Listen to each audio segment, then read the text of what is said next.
Всем привет! Не успел закончиться футбольный сезон 22-23, как патчмейкеры уже вовсю работают над патчами с сезоном 23-24 для различных частей Pro Evolution Soccer. Соответственно, добавляя в свои патчи формы на предстоящий сезон 23-24, добавляя фейсы, графику и прочие модификации. Об одном из таких предлагаю поговорить в сегодняшнем видео, а именно о патче Hano с сезоном 23-24. Так сказать, мини-патч для вашей P2017. Но тем не менее, располагающий хорошей базы данных и в целом играбельностью для увлекательной карьеры в 17 части игры. Поэтому сегодня рассмотрим его контент поближе, я расскажу, как его установить, ну и сделаем соответствующие выводы. Не забывайте поддерживать это видео своими лайками, в комментариях делитесь своим мнением по поводу увиденного. Ну а если вы здесь впервые, то обязательно подписывайтесь. Ну а мы начинаем. Как я успел отметить еще в самом начале ролика, этот патч, он не сказать, что большой, это мини-патч с сезоном 23-24. То есть не ожидайте от этого патча, что в нем будут все стадионы, вся графика, ну и все то, что вы привыкли наблюдать в патчах на 14-20 гигабайт и более того. Этот патч по части веса звезд неба не хватает и располагает где-то 4 или 5 гигабайтами контента для вашей 17 части, но контент там очень даже занимательный. Но если вы хотите отдельный ролик про патч немного побольше и с нынешним сезоном 22-23 от того же разработчика, то дайте знать в комментариях под этим роликом. Он выглядит не менее интересно.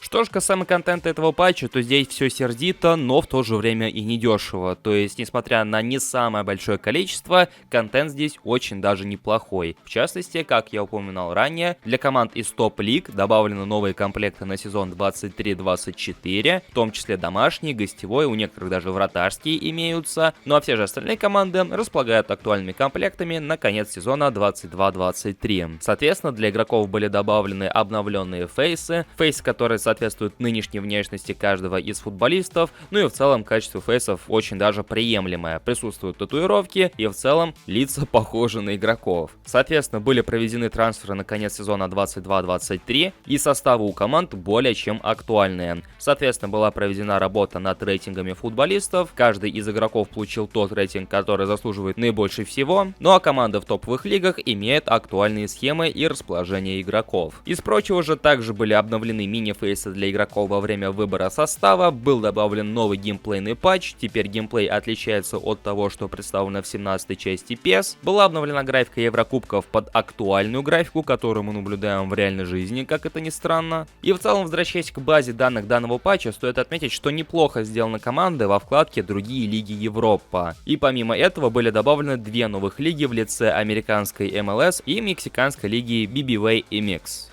Как же устанавливать этот мини-патч? А на самом деле здесь все просто.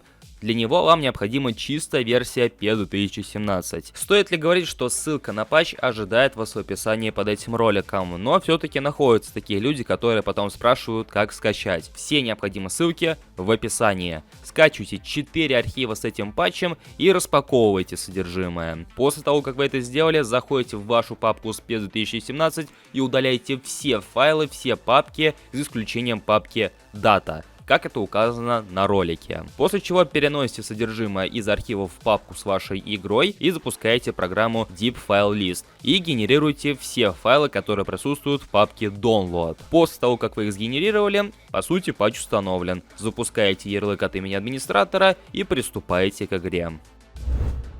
Как я неоднократно отмечал по ходу этого ролика, несмотря на свои не самые большие габариты, все-таки этот мини-патч очень даже интересен, особенно для тех, кто все еще продолжает играть в 17-ю часть Pro Evolution Soccer. Поскольку для небольшого патча здесь присутствует отличная графика для команд и турниров, хорошо сделана база данных с игроками, проставлены плюс-минус актуальные рейтинги, ну и конечно же контент нового сезона в лице тех же самых комплектов форм для топовых клубов на сезон 23-24 естественно привлекает внимание, поэтому почему бы и нет. И если вы как раз таки ищете небольшой, но тем не менее неплохой патч для 17 части, этот патч я вам рекомендую. С контентом мы ознакомились, как его устанавливать я также показал. Поэтому в комментариях под этим роликом я буду ждать ваше мнение касаемо данного патча, как он вам, если вы уже успели его опробовать. Ну и в целом, не забывайте, что именно ваша активность в виде лайков и комментариев способствует продвижению этого ролика. Подписывайтесь на этот канал, если находитесь здесь впервые. Я же всех благодарю за просмотр этого ролика и желаю вам удачи с установкой. И, естественно, приятной игры. Всем пока, дорогие друзья.